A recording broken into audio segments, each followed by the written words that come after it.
This video is brought to you by my new book, Cryptid and Other Stories of the Bizarre and Terrifying. If you're looking for something to give you some nightmares before bed, then feel free to check out the links in the description.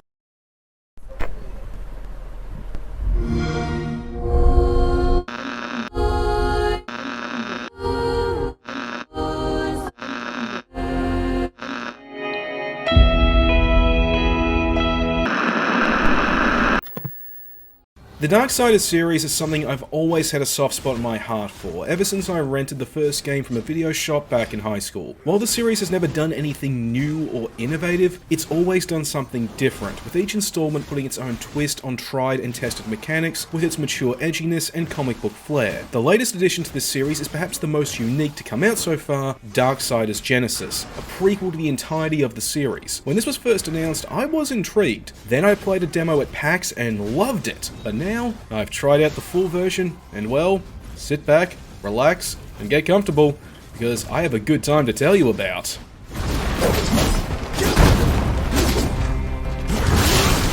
Well, sucker!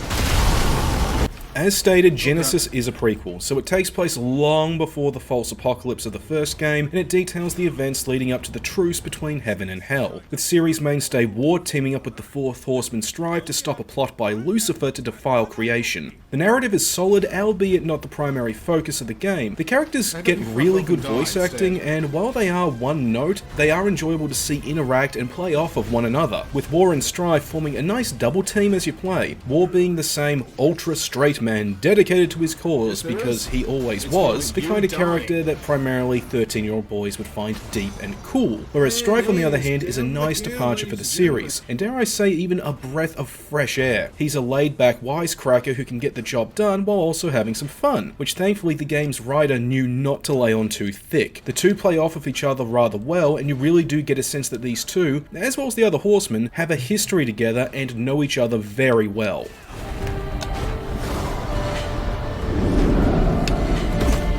Outside of in-game dialogue, most of the story is told through motion comics over pre-rendered cinematics. This gets the job done, and considering Darksiders' art style has its roots in the art of its creators' work in the comic book industry, it works a treat. However, it can't shake the lingering sense that this was a decision made less for artistic reasons and more for financial ones, which is a shame because when you are able to get a close look at the character models for this game, they actually have a great deal of detail on them and would have worked with at least some in-game cinematics. Any that existed in this world, your threats mean nothing! Guess you didn't feel like talking. Too bad.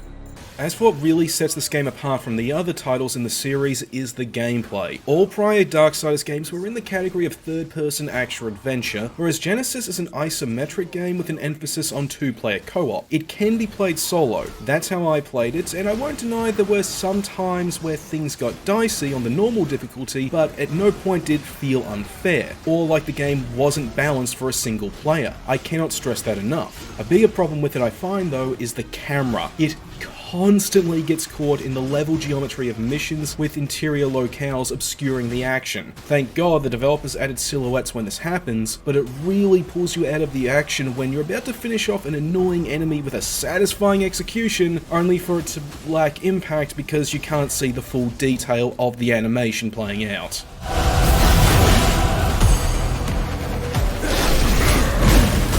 While playing Genesis, it feels like it goes through the motions of being two different games at once. When you're in combat, it feels like a scaled-back Diablo with some twin-stick shooter mechanics mixed in, but when you're outside of combat, it feels more like a puzzle platformer with an emphasis on revisiting earlier areas, and both actually feel really good. I won't deny that the combat is easily better, but the puzzles do keep your mind going and keep things from getting stale. The biggest strength is in how War and Strife handle vastly differently. War is melee focused, with much of his arsenal lifted from Darksiders 1. However, he can be equipped with modifiers that give him elemental damage and special attacks, which does just enough to make him feel fresh, whereas Strife is a ranged fighter. He can fight in melee, but his strength is when he's shooting, which functions with twin-stick shooter mechanics. He can even swap out different different ammo types that change what 2 attacks are available, giving the player some flexibility in how they prefer to wear down the enemies. What's more is that both War and Strife are available to play if you're going solo, but it's not a case of pick one and stick with them for a mission. You're free to swap between them at any time, and it does make things finicky when you're dealing with a situation where one is better suited for the other, and then suddenly it switches around, but the game is balanced well enough that knowing when to swap between them feels more like a mechanic to master rather than an unfair chore.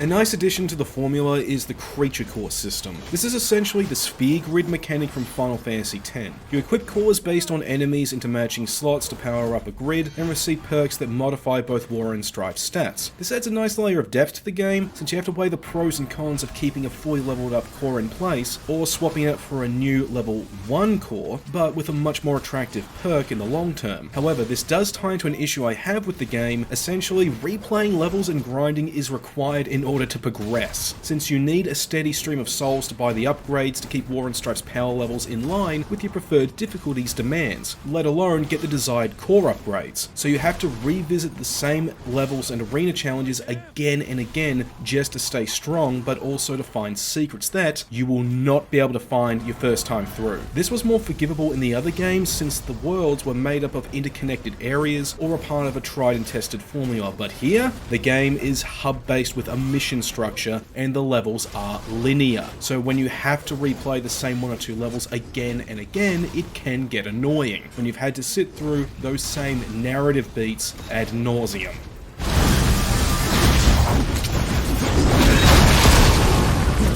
Those issues aside, I really did have fun with Darksiders Genesis. It was a nice addition to the series that experimented with some new ideas, some of which were more of a success than others, and I wouldn't mind seeing the successful ones make a return in another game. Regardless if you're a fan of the Darksiders series or not, I can wholeheartedly recommend you check this game out. A fun adventure into the lead up to the biblical apocalypse awaits, and who knows, we might see a sequel focusing on death and fury in the future, so you'll want to be caught up if that comes to pass. You really think you can buy us with this worthless? Oh, okay. You almost had me. Brother, wait. We could have questioned him. Hey, alright, thanks for checking out this video. I really do appreciate it. If you really liked it, then by all means hit the like, the subscribe button, and maybe the bell icon too if you're on YouTube. That would really help me out. Now for the next game review, I'm going to be taking a look at Biomutant. I've actually been playing a bit of it lately, and I'm actually having some fun with it. Then after that, I'm planning to take a look at either Necromunda Hired Gun or Sniper Ghost Warrior Contracts 2, and I'm still trying to get back into doing regular movie reviews again. I've got a review of Spiral that just needs some finishing touches on it, so hopefully I can get back into that good old-fashioned rhythm I've missed so much. I've got all that and more coming up for you guys, so like always, please stick around.